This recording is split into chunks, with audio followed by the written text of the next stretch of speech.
Welcome to our vlog! Hulaan nyo kung saan to. Hulaan nyo, dali! Alam nyo kung saan to. Hindi ko din alam eh. Sumasama lang ako sa bebe ko. Pero ito lang yung masasabi ko. Sobrang layo. Halos 2 hours din yung biyahe namin dito, papunta. May nadaanan pa nga kaming putikan eh. Literal na kontesera. Gagawin ng lahat. Makapag-perform lang. Basta ako sumasama lang at patuloy na sumusuporta sa kanya. Manalo man siya o matalo. Pero sa puso ko, lagi siyang winner. Aww.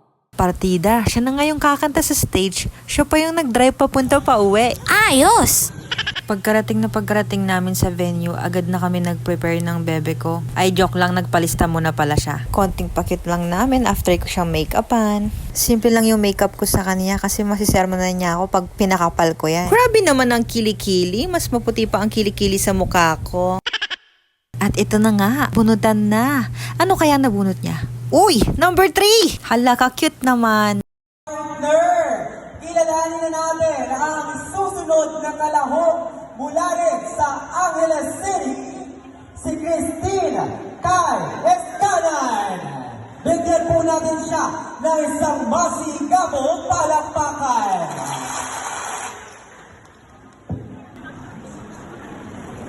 Ayun, Ma'am Christine, katulad din po ng mga kanina, ay may tatanong lang po lang sa inyo. Ma'am, may asawa na po ba kayo? Wala po, pero kayo po. Ayan, ma'am. Ano po ba ang pinagkakabalahan po natin sa buhay ngayon? Ngayon po, part-time din po. May naghahanap kayo po ulit ng part-time for video. Okay po, ma'am, paano niyo po nakipagsasabay yung pag-awit, katulad niyo po din sa paghahanap ng trabaho? Time management lang po. So, bago namin po siyang ginagawa. So, wala sa nakasanayan nila po. Paano po i-manage yung time sa trabaho, at pag-practice ng practice.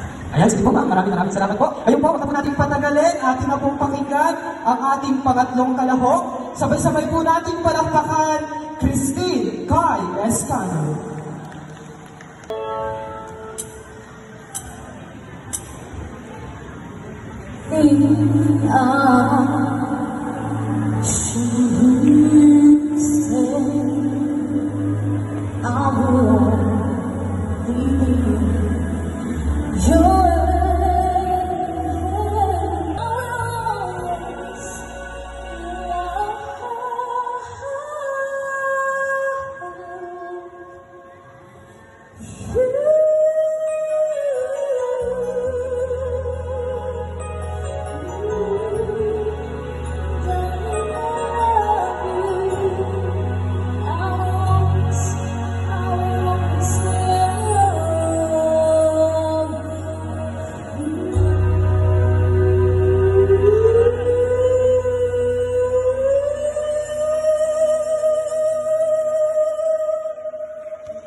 Once again from Angeles City, Christine K.